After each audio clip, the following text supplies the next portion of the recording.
जब देखो इसमें दो चीज़ होती है, ये मज़ा कृष्ण के जीवन में था, जैसे आप सबके जीवन में एक मज़ा था, खत्म कर दिया। पहले जब छोटे छोटे थे अपन कॉलेज में पढ़ते थे, निश्चित पैसा मिलता था जेब का, और चाय पिला, बोले चाय पिला, कल मैंने पिलाई थी, आज तू पिलाएगा, मैं जेब में हाथ नहीं डालूंगा, वो बड़ी मुश्किल से को फंसा फंसा उससे चाय पिला, काट दिया साले को, बहुत ज़्यादा हाथ नहीं लगा था कभी, तो उसमें बड़ा मज़ा था, तेरे से चाय पी के दिखाई। और अब वही मित्र मिल जाता है तो होटल में जाते हैं, कितना पेमेंट, 1200 मैं दूँ, नहीं ये बाहर के इनसे अभी इन दोनों के बीच में कहाँ डिफरेंस है वो आप समझेंगे कृष्ण में और राम में। राम का जीवन ऐसा बिल्कुल एक व्यवस्थित तरीके से चलने वाला, जिसको बोलते हैं बगीचा। मैंने एक उदाहरण दिया था, एक तो होता वन और एक होता है उपवन। वन में सब रहते हैं, वन में शेर भी रहेगा, वन में हिरण भी रहेगा, वन में बिच्छू भी रहेगा, वन में सांप भी रहेगा, लेकिन उपवन में कांटे नहीं रहेंगे, उनके लिए जगह नहीं है। उपवन में सांप नहीं रहेगा, उपवन में शेर को नहीं, उपवन में हिरण चलेगा, शेर को नहीं कर सकते हो। राम का जीवन उपवन है, हनुमान जी का जीवन उपवन के ठेकेदार हैं, कृष्ण का जीवन वन है। कृष्ण के जीवन में पूजा करने वाली मीरा, उसका भी कोई रूल नहीं है कि चाहे जा नचे, रानी है लेकिन चाहे जा ना आ सकते, मेरा तो गिरधर गोपाल, लोक लाज छोड़ी रहे। जंगल में रहने वाला लोक लाज छोड़ सकता, शहर में रहने वाला राम ने ना खुद ने कभी मर्यादा तोड़ी, ना किसी को तोड़ने दी।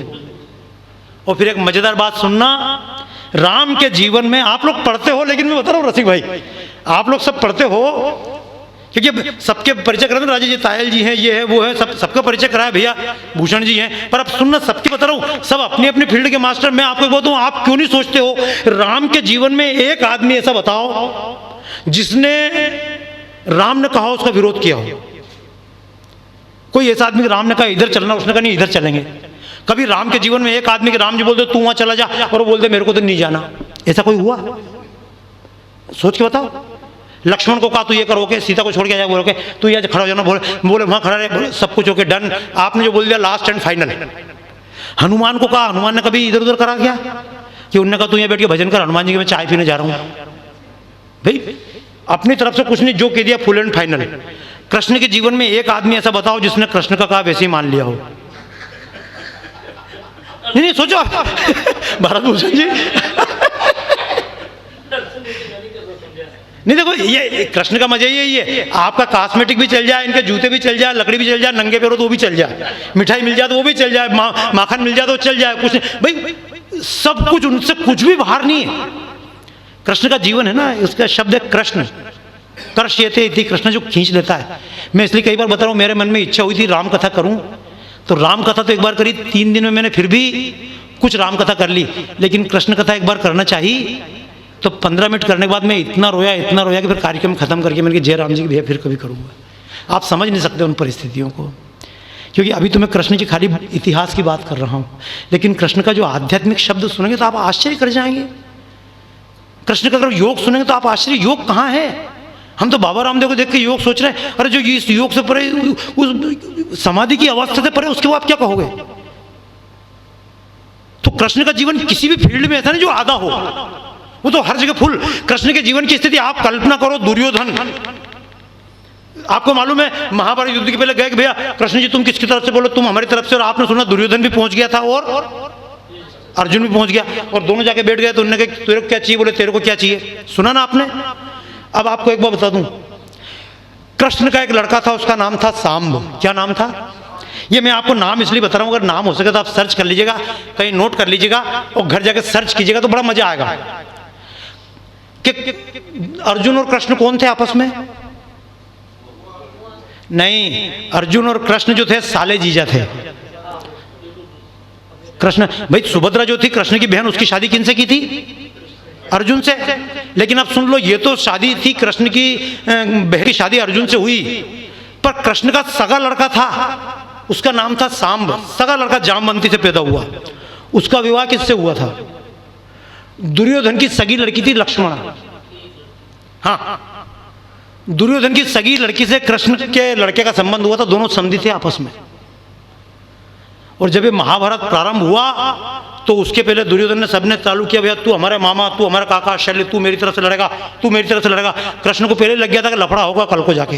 ये दुर्योधन आके कहेगा अपन तो समझी, मेरी छोरी तुमको दी तो आओ मेरी तरफ से लड़ो। कृष्ण को मालूम पड़ गया था कल को लफड़ा पैदा होगा, मेरे को दुर्योधन की तरफ से लड़ना पड़ेगा रिश्तेदारी में, तो उनने जानबूझ के अर्जुन के साथ सेटिंग करवाई सुभद्रा की, तू भाग जा लेके। यही मैं नहीं बोल रहा हूँ, कहानी पढ़ो आप, ये महाभारत से पढ़ लो। तो वो अर्जुन सुभद्रा को लेके भाग गया, और जब भागा तो बलराम जी बोले इस अर्जुन ने इतनी हिम्मत हमारी बहन पे हाथ डाला। तो ये बलराम जी जैसे रथ लेके निकले, बोले मैं अर्जुन को देखता हूं। तो कृष्ण जी ने कहा देखो, अगर वो लड़की अपनी मर्जी से गई है तो मैं उसकी तरफ से लड़ूंगा, और अर्जुन अगर भगा के ले गया होगा तो मैं तुम्हारी तरफ से लड़ूंगा। बलराम ने किसी तुरंत दादा खत्म कर।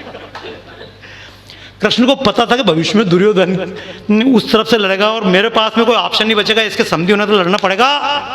तो उनने पहले से ऐसा इंतजाम कर दिया। वो दुर्योधन आया, मैं क्या करूं यार, उसको बेन दी, तेरे को छोड़ा दिया, बात बराबर।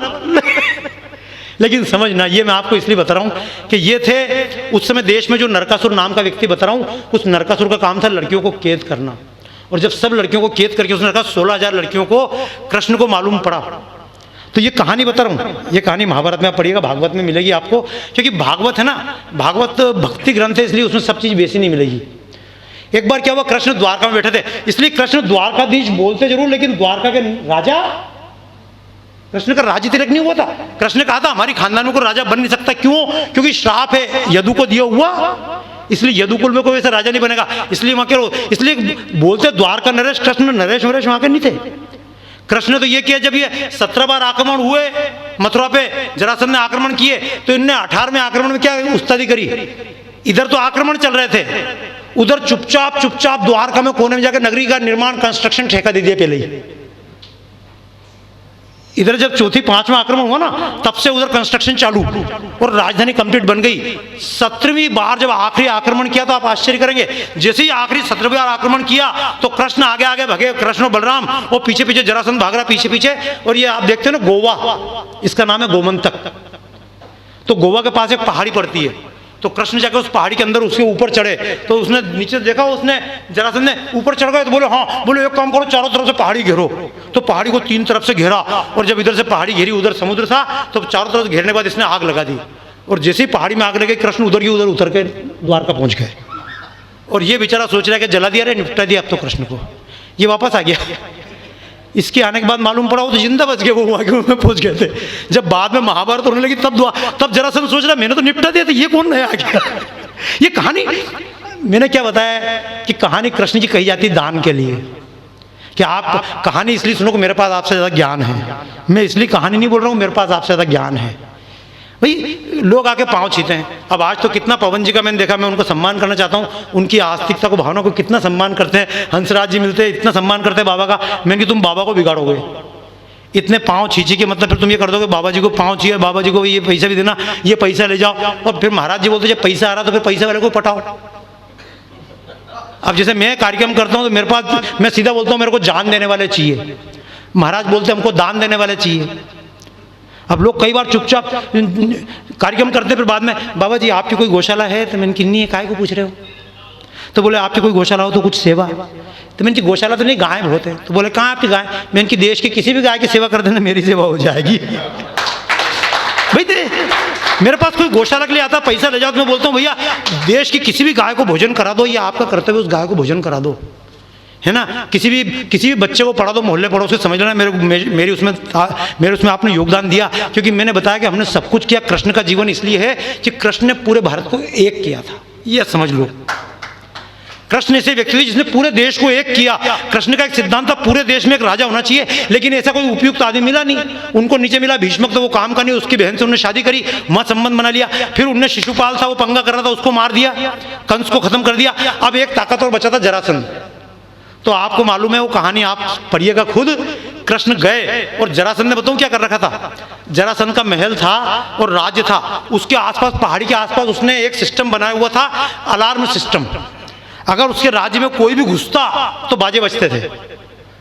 अब ये आप मेरी बात सुन के हंसना मत, जब कोई घुसता था बाजे बजते थे। कहीं से भी आप बीच में घुसोगे तो बाजे बज जाए। वो अमेरिका में एक के मकान देखा, कुत्ता चिल्ला रहा, वहीं से भौंक रहा है। मैं डर के भाग रहा, तो बोले मत डरो मत डरो। मैंने जी वो बाहर आ जाएगा, बोले बाहर नहीं आएगा। मैंने कहा क्यों? बोले सेंसर की दीवार है।